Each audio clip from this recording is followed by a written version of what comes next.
नमस्कार मंडळी, रुहीज किचनमध्ये पुन्हा एकदा स्वागत आहे। टिफिन सिरीजमध्ये आज एपिसोड नंबर 3। आज आपण बघणार आहोत काकडीचे थालीपीठ। पौष्टिक असे सुंदर पटकन होणारे काकडीचे थालीपीठची रेसिपी शेअर करते तुमच्याबरोबर, त्यामुळे व्हिडिओ शेवटपर्यंत नक्की बघा। रुहीज किचन 22 सबस्क्राईब करा। चला तर मग आता आपल्या काकडीच्या थालीपीठला सुरुवात करूया। इथे काकडी घेतलेली आहे, ती सोलून घेतली आणि थोडीशी कापून मी आधी बघितले ती काकडी कडू नाहीये ना, आणि ती काकडी आपल्याला सोलून म्हणजे अशी किसून घ्यायची आहे। अशा पद्धतीने किसून घेतलेली आहे। आता आपण त्याच्यामध्ये बाकीचे सगळे साहित्य टाकायला सुरुवात करूया। तिथे मी थोडासा कांदा छोटा बारीक चिरून घेतलेला आहे। एक छोटासा कांदा घेतलेला आहे, तो बारीक चिरून टाकलेला आहे। कांदा टाकायचा नसेल तुम्हाला, नाही टाकलात तरी सुद्धा आपलं थालीपीठ उत्तम होणार आहे, पण मी इथे कांदा थोडासा घेतलेला आहे। आता अर्धा कप गव्हाचं पीठ घेतलेलं आहे, अर्धा कप तांदळाचं पीठ घेतलेलं आहे। सगळे मेजरमेंट डिस्क्रिप्शनमध्ये आहे, तुम्ही तिथे चेक करू शकता। अर्धा कप बेसन घेतलेलं आहे, म्हणजे चणा डाळीचं पीठ घेतलेलं आहे।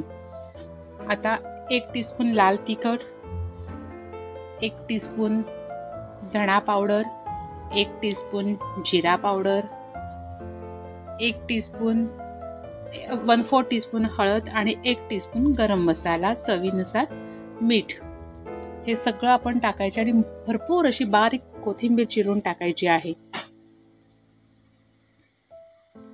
आणि आता अजिबात पाण्याचा वापर न करता आपण हे पीठ मस्तपैकी भिजवून घ्यायचं आहे, कारण का काकडीला ऑलरेडी पाणी सुटलेलं असतं। काकडीमध्ये पाण्याचा अर्क भरपूर असल्यामुळे आपल्याला वेगळं पाणी टाकायची गरज नाही, कारण कसं होईल की पीठ भिजवल्यानंतर मग ते हळूहळू नंतर जास्त नरम होत जातं, आपले थालीपीठ व्यवस्थित पाहिजे तसे जमणार नाहीत। त्याच्यामुळे थालीपीठ आता हे पीठ भिजवताना आपल्याला पाण्याचा वापर अजिबात न करता असंच पीठ भिजवायचं आहे। थोडं सुरुवातीला थोडं टाईट वाटत जाईल, पण थोड्या वेळाने हळूहळू त्याला नरमपणा येत जातो आणि मस्तपैकी आपलं छानपैकी असं थालीपीठचं पीठ हे भिजतं।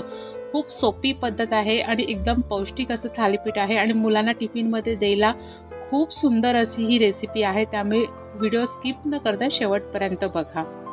आता इथे आपलं पीठ भिजवून झालेलं आहे। आता आपण पुढच्या गोष्टीला सुरुवात करूया।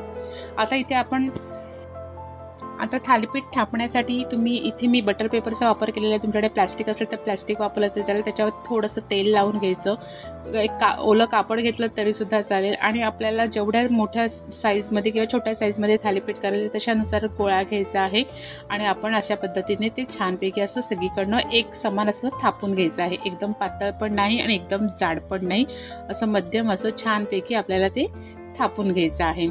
थालीपीठ पटकन शिजण्यासाठी आपण त्याच्यामध्ये ना अशा पद्धतीने असे छोटे मध्ये असे होल पाडून घ्यायचे, की जेणेकरून आतपर्यंत थालीपीठ छानपैकी आणि असं क्रिस्पी असं होतं। त्याच्यामुळे तुम्ही डायरेक्ट सुद्धा हे करू शकता, किंवा अशा पद्धतीने ते होल पाडून घेतलेत ना तर ते आतपर्यंत पटकन शिजतं पण लवकर आणि खूप क्रिस्पी असं होतं। आता एका तव्यावरती आपण थोडंसं तेल टाकून घेऊया। तेल जास्त लागत नाही आपल्याला, थोडंसं तेल टाकून घ्यायचं आहे। तेल सगळीकडे असं व्यवस्थित जरा पसरवून घेऊया आपण, आणि आपलं थालीपीठ दोन्ही साईडनी छानपैकी एकदम मस्त गोल्डन क्रिस्पी होईपर्यंत शिजवून घेऊया। खूप सोपी पद्धत आहे आणि इतकं टेस्टी असं हे थालीपीठ लागतं ना, त्यामुळे नक्की ट्राय करा। आणि तुम्ही हे ट्राय केल्यानंतर तुमचं हे थालीपीठ कसं बनलं मला नक्की कमेंट्स करून सांगा। आणि व्हिडिओज आवडला तर आवडत्या व्यक्तींना शेअर करा, तुम्ही व्हिडिओला लाईक करा, आणि रुहीज किचन 22 सबस्क्राईब करायला विसरू नका, आणि सोबत बेल आयकन पण दाबा, कारण का आपल्या टिफिन सिरीजची ही सगळी सिरीज चाललेली आहे, ती खूप मस्त आहे। त्याच्यामुळे व्हिडिओ मी लगेच टाकल्या तुमच्यापर्यंत पोहोचण्यासाठी बेल आयकन नक्की दाबा। आता आपलं असंच आपण बाकीचे थालीपीठ करून घेऊया। असं छानपैकी गोल्डन क्रिस्पी आपलं थालीपीठ तयार करून झालेलं आहे। सोबत दही दिलं मुलांना खायला तर खूप सुंदर अशा पद्धतीने आपण काकडीच्या थालीपीठची ही टिफिन बॉक्सची रेसिपी केलेली आहे। कशी वाटली मला नक्की कमेंट्स करा।